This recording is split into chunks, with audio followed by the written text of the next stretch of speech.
പ്രതിയെ ഇപ്പോൾ കാണാൻ സാധിച്ചിട്ടില്ല. പ്രതി പോലീസ് സ്റ്റേഷൻ്റെ അകത്താണ് ഉള്ളത്. ഇപ്പോൾ പ്രതിയെ പുറത്തേക്ക് ഇറക്കാനുള്ള നടപടിക്രമങ്ങൾ പുരോഗമിക്കുന്നു. പുറത്തുനിന്നെത്തിയ കൂടുതൽ പോലീസ് സംഘം പോലീസ് സ്റ്റേഷൻ്റെ അകത്തേക്ക് കയറുകയാണ്. പ്രതിക്ക് ഒരു സുരക്ഷ ഒരുക്കിക്കൊണ്ട് ഈ പ്രതിയെ പുറത്തേക്ക് ഇറക്കാനുള്ള ഒരു സാധ്യതയാണ് ഇപ്പോൾ ഉള്ളത്. അതിന് കാരണം ഈ പുറത്തുള്ള ആൾക്കൂട്ടത്തിൻ്റെ ഒരു രോക്ഷപ്രകടനം ഉണ്ടാകാനുള്ള സാധ്യത തന്നെയാണ്. ഇവിടെയുള്ള നാട്ടുകാരെ, പുറത്തുള്ള ആളുകളെ ഇവിടെ നിന്നും മാറ്റാനുള്ള ഒരു ശ്രമം നടക്കുന്നുണ്ട്. അവരെ മാറ്റിയ ശേഷം പരമാവധി ഇവിടെ നിന്നും മാറ്റിയ ശേഷം പോലീസ് സുരക്ഷയോടുകൂടി തന്നെ ഈ പ്രതിയെ വാഹനത്തിൽ കയറ്റും. അതിനുള്ള നടപടികളാണ് ഇപ്പോൾ പുരോഗമിക്കുന്നത്. പ്രതിയെ കസ്റ്റഡി എടുത്ത ഉടൻ തന്നെ പോലീസ് സ്റ്റേഷൻ്റെ അകത്തേക്ക് മാറ്റിയിരുന്നു. ഇപ്പോൾ ദൃശ്യങ്ങളിൽ പ്രതിയെ കാണാൻ സാധിക്കുന്നില്ല.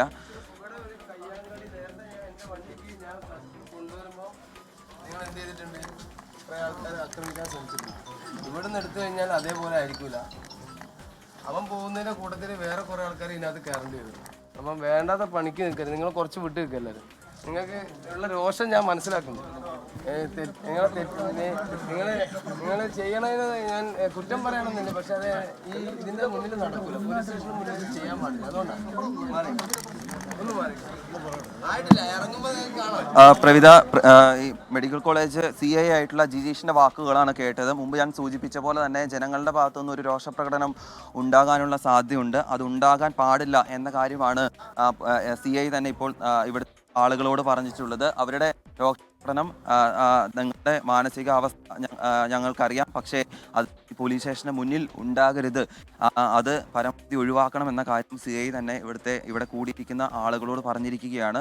അതുണ്ടായാൽ, ഒരു രോഷപ്രകടനം ഉണ്ടായാൽ പോലീസിൻ്റെ മറ്റ് നടപടിക്രമങ്ങളിലേക്ക് കടക്കേണ്ടി വരും. അത് ഉണ്ടാകാൻ പാടില്ല എന്ന കാര്യം, ഒരു നിർദ്ദേശം അതിപ്പോൾ തന്നെ പോലീസ് ഇവിടെയുള്ള ആളുകൾക്ക് നൽകിയിരിക്കുന്നു. അതിനർത്ഥം ഉടൻ തന്നെ ഈ പ്രതിയെ പുറത്തേക്ക് ഇറക്കും എന്ന കാര്യം തന്നെയാണ്. ആ പ്രതിയെ കാണാനുള്ള ഒരു കാത്തിരിപ്പിൽ കൂടിയാണ് ഇവിടെയുള്ള ആളുകൾ എന്ന് പറയുന്നത്. മെഡിക്കൽ കോളേജ് CI ആയിട്ടുള്ള ജിജീഷാണ് ഇപ്പോൾ ഈ നിർദ്ദേശങ്ങൾ ആളുകൾക്ക് നൽകിയിട്ടുള്ളത്. താമരശ്ശേരി CI ആയിട്ടുള്ള സായൂജ് ഇവിടെ എത്തിയിട്ടുണ്ട്. അദ്ദേഹമാണ് ഈ പ്രതിയെ ഇവിടെ നിന്നും ഏറ്റെടുക്കുക. അതിനുശേഷമായിരിക്കും താമരശ്ശേരിയിലേക്ക് കൊണ്ടുപോകുക എന്നാണ് നമുക്ക് ലഭ്യമാകുന്ന വിവരം. ഇനി എടുത്തു പറയേണ്ട മറ്റൊരു പ്രധാനപ്പെട്ട കാര്യം, കൈക്കൂട്ടി തന്നെയാണ് ഇത്തരത്തിൽ കൊലപാതകം നടത്തിയത് എന്നതിൽ യാതൊരു സംശയമില്ല. ഇന്ന് കുടുംബം പറയുന്ന അനുസരിച്ച് ഇന്ന് രാവിലെ 11 മണിക്കും ഈ പ്രതി ഈ യുവതിയുടെ വീട്ടിലെത്തുകയും അവരോട് വളരെ മോശമായി സംസാരിക്കുകയും ചെയ്തിരുന്നു എന്നാണ് നാട്ടുകാരും ഇന്ന് രാവിലെ പറഞ്ഞത്. അതോടൊപ്പം തന്നെ ബന്ധുക്കളും പറഞ്ഞതും അങ്ങനെ തന്നെയാണ് പറയുന്നത്. ഇപ്പോൾ ഈ പ്രതിയെ ഇറക്കാനുള്ള നടപടികൾ പുരോഗമിക്കുന്നു. പക്ഷേ നാട്ടുകാർ ഇവിടെ തടിച്ചുകൂടിയിട്ടുണ്ട്. അത്രയും ആൾക്കാരെ മാറ്റിയതിനു ശേഷം മാത്രമേ പ്രതിയെ പുറത്തേക്ക് ഇറക്കുകയുള്ളൂ എന്നാണ് ഇപ്പോൾ പോലീസ് നൽകുന്ന വിവരം. കാരണം രോഷാകുലരാണ് നാട്ടുകാർ ഉൾപ്പെടെ പോലീസ് സ്റ്റേഷൻ പരിസരത്തേക്ക് എത്തിയിട്ടുണ്ടെന്നാണ് മനസ്സിലാക്കുന്നത്.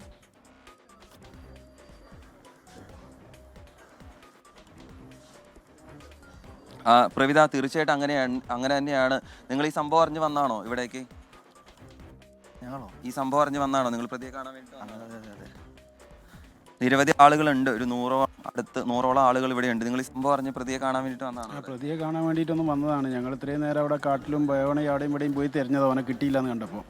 അവിടുന്ന് ഇപ്പോൾ അടിവാരത്തെത്തിയപ്പോഴാണ് വിവരം പറയുന്നത് പിന്നെ മെഡിക്കൽ കോളേജിൻ്റെ അടുത്തുണ്ടെന്ന്. ഇപ്പോൾ അവിടെ നിന്ന് ഇങ്ങോട്ട് വന്നതാണ്. താമരശ്ശേരിയിൽ നിന്ന് വരുന്ന? താമരശ്ശേരിന്ന്, അവരുടെ നാട്ടിൽ നിന്ന് വരികയാണ്. ഇപ്പോഴാണ് നമ്മൾ ഇവിടെ എത്തിയത്. ഇവിടെ എത്തിയപ്പോഴത്തേക്കും വരെ പിടിച്ചു പോയി. നാട്ടുകാർക്കൊന്നും ചെയ്യാൻ കഴിയില്ല. ഇതൊക്കെയെന്ന് പറഞ്ഞിട്ടാണെങ്കിൽ ഇവിടുന്ന് നാട്ടുകാർക്ക് വിട്ടു കൊടുക്കണം, വേറെ ഒന്നും ചെയ്യാനില്ല. നിയമത്തിൻ്റെ വശത്തൂടെ ഓനൊരു വശത്തൂടെ പോയിട്ടുണ്ടെങ്കിൽ അടുത്ത വഴിക്ക് ഓൻ പുറത്തേക്ക് ഇറങ്ങി വരുന്ന എൻ്റെ അഭിപ്രായം. അതിന് അവസരം കൊടുക്കാതിരിക്കുക. കൊല്ലപ്പെട്ട ഷിബിലിനെ അറിയോ? ആളറിയില്ല. നമ്മളെ നാട്ടിലാണ്, നമ്മളെ നാട്ടിൽ നിന്ന് ഒരു 5 കിലോമീറ്റർ അപ്പുറത്താണ്. ഇത്രേ അറിയുള്ളൂ. സമാനമായ സംഭവം കഴിഞ്ഞ ദിവസം അവിടെ ഉണ്ടായല്ലേ? എൻ്റെ സുഹൃത്താന്നല്ലേ പറയുന്നത്. എൻ്റെ സുഹൃത്തല്ലേ അവനെ ചെയ്തേ. ഇവൻ ഇതിൻ്റെ ഇടയ്ക്ക് ജയിലിൽ പോയി കണ്ടെക്കുന്നതെന്നല്ലേ പറഞ്ഞേ. അപ്പോൾ അവൻ്റെ പ്രചോദനം ഉണ്ടാവും. ഇവർക്ക് അവിടെ പോയിട്ടോ. സർക്കാരിൻ്റെ നിയമം ഇപ്പോഴത്തെ എല്ലാവർക്കും അറിയാവുന്ന കാര്യമല്ലേ. എന്ത് ചെയ്താലും ഉള്ളിൽ കയറിയിട്ടുണ്ടെങ്കിൽ എന്തെങ്കിലും നാട്ടുകാർക്ക് വിട്ടുകൊടുക്കണം. ശരിക്കും അതിനുള്ളിൽ കയറിയാണ് സുഭിക്ഷമായ ഭക്ഷണവും കാര്യവും കഴിച്ചിട്ട് അവരവിടെ ജീവിക്കുകയാണ്. എന്നിട്ട് പുറത്തിറങ്ങി വന്നിട്ട് അടുത്ത പരിപാടി നോക്കുക. ഇതിനൊന്നും ചെയ്യാനില്ല. പ്രവിത, നമ്മൾ പോലീസ് സ്റ്റേഷൻ മുന്നിലെത്തിയ ഒരു നാട്ടുകാരൻ്റെ പ്രതികരണമാണ് കേട്ടത്. അദ്ദേഹം താമരശ്ശേരി സ്വദേശിയാണ്. ഈ സംഭവം അറിഞ്ഞുകൊണ്ട് പ്രതിക്ക് വേണ്ടിയുള്ള തെരച്ചിൽ നടത്താൻ ഉൾപ്പെടെ ഈ നാട്ടുകാർ, താമരശ്ശേരിയിലുള്ള ആളുകൾ വിവിധ ഇടങ്ങളിലേക്ക് എത്തിയിരുന്നു. ഇവിടെയൊക്കെ പരിശോധന നടത്തിയ ശേഷം ഇവിടെ ഇല്ല എന്ന് അറിഞ്ഞതോടെയാണ് ഇവർ അവിടേക്ക് മടങ്ങിപ്പോയത്. പക്ഷേ തൊട്ടു പിന്നാലെ ഇവിടുത്തെ നാട്ടുകാർ നടത്തിയ പരിശോധനയ്ക്കൊടുവിൽ ഈ പ്രതിയെ പിടികൂടുകയായിരുന്നു. ഞാൻ മുമ്പ് സൂചിപ്പിച്ച പോലെ തന്നെ ഇവർക്കൊക്കെ വലിയ പ്രതിഷേധമുണ്ട്. ഇത്തരത്തിൽ നിരന്തരമായ സംഭവങ്ങൾ ഈ ലഹരിയുടെ പേരിൽ നടക്കുന്നതിലൊക്കെ ഈ നാട്ടുകാർക്ക് വലിയ രീതിയിലുള്ള പ്രതിഷേധമുണ്ട്. അവർക്ക് ഈ ആളുകൾക്ക് ഈ പ്രതിയെ വിട്ടു നൽകണം, തങ്ങൾക്ക് എന്ത് ചെയ്യണമെന്ന് അറിയാം എന്ന കാര്യങ്ങളൊക്കെയാണ് അവർ പറയുന്നത്. എന്താണെങ്കിലും നിയമപരമായിട്ടുള്ള കാര്യങ്ങൾ പോലീസ് സ്റ്റേഷനിൽ പുരോഗമിക്കുന്നു. പ്രതിയായിട്ടുള്ള യാസറിനെ ഉടൻ തന്നെ പുറത്തേക്ക് ഇറക്കും എന്ന കാര്യത്തിൽ യാതൊരു സംശയമില്ല. അതിനുവേണ്ടിയുള്ള നടപടികളാണ് ഇപ്പോൾ താമരശ്ശേരി പോലീസിന്റെ നേതൃത്വത്തിൽ കോഴിക്കോട് മെഡിക്കൽ കോളേജ് പോലീസ് സ്റ്റേഷന്റെ അകത്ത് പുരോഗമിച്ചുകൊണ്ടിരിക്കുന്നത്. ഏതാണ്ട് 100ഓളം ആളുകൾ ഇതറിഞ്ഞുകൊണ്ട് പുറത്ത് ഈ പ്രതിയെ കാണാനായി എത്തിയിട്ടുണ്ട്. അതോടൊപ്പം ഒരു 30ഓളം പോലീസ് സുരക്ഷ ഒരുക്കാൻ വേണ്ടിയിട്ടും ഈ പോലീസ് സ്റ്റേഷൻ മുന്നിലേക്ക് എത്തിയിട്ടുണ്ട്. ആ പ്രതിയെ ഉടൻ എന്തായാലും പുറത്തേക്ക് ഇറക്കും. അതിനുശേഷമായിരിക്കും അന്വേഷണം കാര്യമായി തന്നെ താമരശ്ശേരി പോലീസിന്റെ നേതൃത്വത്തിൽ മുന്നോട്ട് പോവുക. ഈ കൊലപാതകം നടത്തിയ ശേഷം ഏതാണ്ട് താമരശ്ശേരിയിൽ നിന്നും കുറ്റ്യാടി ഭാഗത്തേക്ക് പോകുന്നു. അവിടെ പോയി ഒരു പമ്പിൽ നിന്നും പെട്രോൾ അടിച്ചു എന്നാണ് അല്പം മുമ്പ് പുറത്തു വന്ന വിവരം. അവിടെ നിന്നുമായിരിക്കാം ഒരുപക്ഷെ പ്രതിയായിട്ടുള്ള യാസർ കോഴിക്കോട് മെഡിക്കൽ കോളേജിലേക്ക് നേരെ എത്തിയത്. അതിനുശേഷം ഈ കാഷ്വാലിറ്റിക്ക് തൊട്ട് മുന്നിൽ അദ്ദേഹം പ്രതി ഒളിവിൽ കഴിയുകയായിരുന്നു. ഇതേ വാഹനത്തിൻ്റെ അകത്ത് പിൻ സീറ്റിൽ ഇരിക്കുന്ന നിലയിലാണ് പ്രതിയായിട്ടുള്ള യാസറിനെ കോഴിക്കോട് മെഡിക്കൽ കോളേജ് കാഷ്വാലിറ്റിക്ക് മുന്നിൽ നിന്നും കണ്ടെത്തുന്നത്.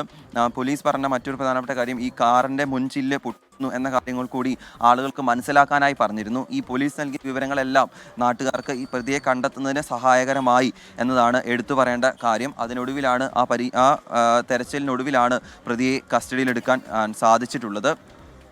അതേസമയം പരിക്കേറ്റിട്ടുള്ള ശിവലിയുടെ മാതാവിൻ്റെയും പിതാവിൻ്റെയും ആരോഗ്യനില തൃപ്തികരമാണ് എന്നാണ് ആശുപത്രിയുമായി ബന്ധപ്പെടുമ്പോൾ നമുക്ക് ലഭ്യമാവുന്ന വിവരം. ആശുപത്രി ഡോക്ടർമാരുമായി ബന്ധപ്പെടുമ്പോൾ നമുക്ക് ലഭ്യമാവുന്ന വിവരം രണ്ടുപേരുടെയും ആരോഗ്യാവസ്ഥ മറ്റ് പേടിക്കേണ്ട ആവശ്യങ്ങളൊന്നുമില്ല എന്ന കാര്യങ്ങൾ തന്നെയാണ് അതുമായി ബന്ധപ്പെട്ട് പറയുന്നത്. അതേസമയം കൊല്ലപ്പെട്ട ഷിബിലിയുടെ പോസ്റ്റ്മോർട്ടം നടപടികൾ നാളെയായിരിക്കും നടക്കാൻ പോവുക. നാളെ രാവിലെ 9 മണിക്കാണ് ഇൻക്വസ്റ്റ് നടപടികളും അതോടൊപ്പം തന്നെ പോസ്റ്റ്മോർട്ടം നടപടികളും നടക്കാൻ പോകുക. അതിനുശേഷമായിരിക്കും ഷിബിലിയുടെ ഈ മൃതദേഹം ബന്ധുക്കൾക്ക് വിട്ടുകൊടുക്കാൻ പോവുക. സംസ്കാര ചടങ്ങുകൾ ഉൾപ്പെടെ നാളെയാണ് അവിടെ നടക്കാൻ പോകുന്നത്. ഉടൻ തന്നെ പ്രതിയെ കസ്റ്റഡിയിൽ വാങ്ങിയിട്ട് താമരശ്ശേരിയിലേക്ക് കൊണ്ടുപോകും. ഈ നടപടികൾ ഇനി അവിടെ ആയിരിക്കുമോ? ഇല്ല, ഉറപ്പില്ല. താമസിക്കും കൊണ്ടുപോകും. ഇല്ല, അത് ഞങ്ങൾക്ക് ഇപ്പോൾ ഫോറൻസിക്കിലൊക്കെ ചെയ്യാനുണ്ട്. അതൊക്കെ നാളെ നടക്കുള്ളൂ. ഇല്ല, മുമ്പ് എന്തെങ്കിലും കേസുകളൊക്കെ ഉണ്ടോ? ഇല്ല, അത് ഫസ്റ്റ് പ്രിലിമിനറി സ്റ്റേജിലാക്കും നോക്കേണ്ട സമയം. പറയാം, പിന്നെ പറയാം. സാർ, പ്രവിത, നമ്മൾ താമരശ്ശേരി CI ആയിട്ടുള്ള സായൂജിൻ്റെ പ്രതികരണമാണ് കേട്ടത്. അദ്ദേഹം കൂടുതൽ കാര്യങ്ങൾ ഈ ഘട്ടത്തിൽ പറയാൻ കഴിയില്ല എന്നാണ് പറയുന്നത്. പ്രാഥമികമായി നൽകുന്ന കാര്യങ്ങൾ ഉടൻ തന്നെ വൈദ്യപരിശോധന നടത്തും. വൈദ്യപരിശോധനയ്ക്ക് ശേഷം താമരശ്ശേരിയിലേക്ക് കൊണ്ടുപോകും. ആ വൈദ്യപരിശോധന ഇനി കോഴിക്കോട് നഗരത്തിൽ തന്നെയാണോ അതോ താമരശ്ശേരി താലൂക്ക് ആശുപത്രിയിലാണോ നടക്കുന്നത് എന്ന കാര്യത്തിൽ ഒരു വ്യക്തത വന്നിട്ടില്ല. വൈദ്യപരിശോധന ഈ മെഡിക്കൽ കോളേജ് പോലീസ് സ്റ്റേഷനിൽ നിന്നും പ്രതിയെ ഏറ്റെടുത്ത ശേഷം വൈദ്യപരിശോധന നടത്തും. അതിനുശേഷം താമരശ്ശേരിയിലേക്ക് കൊണ്ടുപോകും എന്നാണ് താമരശ്ശേരി CI ആയിട്ടുള്ള സായൂജ് ഇപ്പോൾ 24-നോട് വ്യക്തമാക്കിയിട്ടുള്ളത്. മറ്റൊരു പ്രധാനപ്പെട്ട ആരോപണം കുടുംബത്തിൻ്റെ ഭാഗത്തു നിന്നും പുറത്തു വന്നിരുന്നു. അത് പോലീസിൽ പരാതി നൽകിയിട്ടും ഈ കുടുംബ വഴക്കുമായി ബന്ധപ്പെട്ട് കുടുംബം പരാതി നൽകിയിട്ടും ഈ പ്രതിക്കെതിരെ നടപടി പോലീസിൻ്റെ ഭാഗത്തു നിന്നും ഉണ്ടായില്ല എന്ന പരാതി കുടുംബം തന്നെ ഉന്നയിച്ചിരുന്നു. അത് ശിവലിയുടെ കുടുംബമാണ് ഇന്ന് വൈകിട്ട് അത്തരത്തിലുള്ള ആരോപണം ഉന്നയിച്ചത്. അതിൽ കൂടുതൽ പ്രതികരിക്കാനില്ല എന്നാണ് അദ്ദേഹം പറഞ്ഞത്. പരാതി ലഭിച്ചിരുന്നുവെന്ന് അദ്ദേഹം സ്ഥിരീകരിക്കുന്നുണ്ട്. മറ്റൊരു പ്രധാനപ്പെട്ട കാര്യം അദ്ദേഹത്തോട് ചോദിച്ചത് ഈ പ്രതിയുടെ പേരിൽ മുമ്പ് മറ്റേതെങ്കിലും കേസുകളുണ്ടോ എന്നാണ്. നിലവിൽ താമരശ്ശേരി പോലീസ് സ്റ്റേഷനിൽ അത്തരത്തിലുള്ള കേസില്ല. മറ്റ് പോലീസ് സ്റ്റേഷനുകളിൽ മറ്റ് കേസുകളുണ്ടോ എന്ന കാര്യത്തിൽ പരിശോധന നടക്കുന്നു എന്ന കാര്യമാണ് താമരശ്ശേരി പോലീസ് ഇതുമായി ബന്ധപ്പെട്ട് ഇപ്പോൾ വ്യക്തമാക്കിയിട്ടുള്ളത്. ഉടൻ തന്നെ പ്രതിയെ ഇവിടെ നിന്നും വാങ്ങിയ ശേഷം താമരശ്ശേരിയിലേക്ക് കൊണ്ടുപോകും എന്ന കാര്യം കൂടി അദ്ദേഹം പറയുന്നുണ്ട്. ഇപ്പോൾ മറ്റ് കാര്യങ്ങളിലേക്ക് പോവുകയാണെങ്കിൽ പ്രതിയെ മെഡിക്കൽ കോളേജ് കാഷ്വാലിറ്റിക്ക് മുന്നിൽ നിന്നുമാണ് പിടികൂടുന്നത്. ഇന്ന് വൈകിട്ട് ഈ കൊലപാതകം നടത്തിയ ശേഷം കുറ്റ്യാടി ഭാഗത്തേക്ക് പ്രതി പോയെന്നും അവിടുത്തെ ഒരു പെട്രോൾ പമ്പിൽ വെച്ച് ഇന്ധനം അടിച്ച ശേഷം 2000 രൂപയ്ക്ക് പെട്രോൾ അടിച്ച ശേഷം ആ പണം നൽകാതെ അവിടെ നിന്ന് രക്ഷപ്പെട്ടെന്ന കാര്യം കൂടി പുറത്തു വന്നിരുന്നു. അങ്ങനെ വരികയാണെങ്കിൽ കുറ്റ്യാടിയിൽ നിന്നും ആ ഇന്ധനം അടിച്ച ശേഷമായിരിക്കാം ഒരുപക്ഷെ പ്രതി ഇവിടേക്ക് എത്തിയിട്ടുണ്ടാവുക. അങ്ങനെയായിരിക്കാം ഈ കാഷ്വാലിറ്റിക്ക് മുന്നിൽ ആ വാഹനത്തിൽ തന്നെ ഒളിവിൽ കഴിയുന്ന നിലയിൽ കണ്ടെത്തിയത്. ഭാഗത്ത് ഇരുന്നാൽ കാണുമെന്ന് എത്താൽ ഈ പ്രതി പുറത്തെ ഭാഗത്തായിരുന്നു ഇരുന്നത്. കാഴ്ച മറയ്ക്കാൻ ഡോറിൽ രാഹുൽ സുരേഷാണ് വിവരങ്ങൾ നൽകിക്കൊണ്ടിരുന്നത്. താമരശ്ശേരി പോലീസ് സ്റ്റേഷനിലേക്ക് പ്രതിയെ കൊണ്ടുപോകാനുള്ള നടപടിക്രമങ്ങളാണ് ഇപ്പോൾ മെഡിക്കൽ കോളേജ് പോലീസ് സ്റ്റേഷനിൽ നടക്കുന്നത്. പക്ഷേ അതേസമയം തന്നെ രോഷാകുലരായ ആളുകൾ പുറത്തു നിൽക്കുന്നതിനാൽ പ്രതിയെ ഇപ്പോൾ പുറത്തേക്ക് ഇറക്കാനാവാത്ത അവസ്ഥയാണ്. പോലീസ് ഉദ്യോഗസ്ഥൻ തന്നെ നേരിട്ടിറങ്ങി വന്ന് ഇവിടെ പ്രശ്നങ്ങൾ ഉണ്ടാക്കരുതെന്ന് പുറത്ത് കാത്തു നിൽക്കുന്ന ജനങ്ങളോട് ആവശ്യപ്പെട്ടിട്ടുണ്ട്. അതേസമയം തന്നെ വലിയ രോഷത്തിലാണ് ജനങ്ങളുള്ളതെന്ന് മനസ്സിലാക്കുന്നു. ഈ കൊല്ലപ്പെട്ട ഷിബിലയുടെ നാട്ടുകാർ ഉൾപ്പെടെ ഇവിടേക്ക് എത്തിയിട്ടുണ്ട്. മാത്രമല്ല വാർത്തയറിഞ്ഞെത്തിയ നിരവധി പേര് ഈ പോലീസ് സ്റ്റേഷൻ പരിസരത്തുണ്ട്. വിശദാംശങ്ങളുമായി രാഹുൽ സുരേഷ് ഒരിക്കൽ കൂടി ചേരുകയാണ്. രാഹുൽ, കാറിലിരിക്കുന്ന രീതിയിലാണ് ഈ പ്രതിയെ കണ്ടെത്തിയതെന്നാണ് മനസ്സിലാക്കുന്നത്. രാഹുൽ, ഇതിനെക്കുറിച്ച് അല്പസമയം മുൻപ് പറയുകയും ചെയ്തിരുന്നല്ലോ. ഈ കൃത്യം നടത്താൻ, അതായത് കൊലപാതകം നടത്താൻ പ്രതി എത്തിയത് ഒറ്റയ്ക്കാണ് എന്നുള്ളതിൽ ഒരു ഉറപ്പ് വരുത്തുന്നുണ്ടോ പോലീസ്? മറ്റാരുടെയും സഹായം ഇയാൾക്ക് ലഭിച്ചതായി പോലീസ് പറയുന്നുണ്ടോ? എല്ലാം ഇയാൾ ഒറ്റയ്ക്ക് പ്ലാൻ ചെയ്തു എന്ന് തന്നെയാണോ പോലീസ് പറയുന്നത്?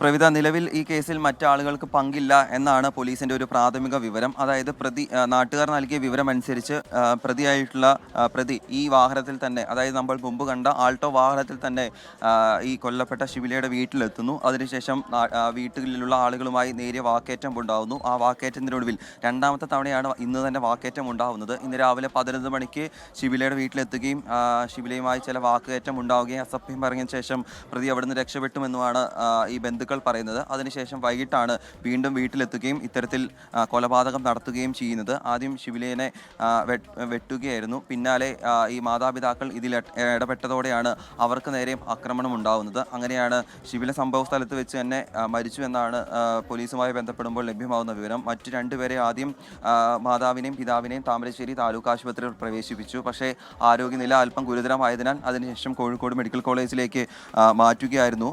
ഭാര്യ പിതാവായിട്ടുള്ള അബ്ദുറഹ്മാനും അതോടൊപ്പം തന്നെ ഭാര്യ മാതാവായിട്ടുള്ള ഹസീനയും നിലവിൽ കോഴിക്കോട് മെഡിക്കൽ കോളേജിലാണുള്ളത്. അവരുടെ ആരോഗ്യനില തൃപ്തികരമാണ് എന്നാണ് മനസ്സിലാക്കുന്നത്. ഈ കേസിൽ നിലവിൽ മറ്റു ആളുകൾക്ക് പങ്കില്ല എന്നാണ് സാഹചര്യ തെളിവുകളും അതോടൊപ്പം തന്നെ പ്രദേശവാസികൾ നൽകിയ മൊഴികളിൽ നിന്നും വ്യക്തമാവുന്നത്. പ്രതിയായിട്ടുള്ള യാസർ തന്നെയാണ് വാഹനത്തിലെത്തുകയും അതിനുശേഷം കൊലപാതകം നടത്തിയ ശേഷം അതേ വാഹനത്തിൽ തന്നെ അവിടെ നിന്നും രക്ഷപ്പെടുകയും ചെയ്യുന്നത്. അവിടെ നിന്നും മറ്റെവിടേക്കെങ്കിലും ഈ പോയിട്ടുണ്ടോ എന്ന കാര്യത്തിലൊക്കെ പോലീസ് പരിശോധന നടത്തുന്നു. അതുമാത്രമല്ല, ഈ കൊലപാതകത്തിന് ഉപയോഗിച്ച ആയുധങ്ങൾ ഉൾപ്പെടെ ഇനി കണ്ടെത്തേണ്ടതുണ്ട്. അതുമാത്രമല്ല, എന്താണ് കൊലപാതകത്തിന് കാരണമായതെന്ന കാര്യത്തിൽ ഇനി വ്യക്തത വരേണ്ടതുണ്ട്. പ്രതി ആ സമയത്ത് ലഹരിക്ക് അടിമയായിരുന്നു, ലഹരി ഉപയോഗിച്ചിരുന്നു എന്ന് തന്നെയാണ് മനസ്സിലാക്കുന്നത്.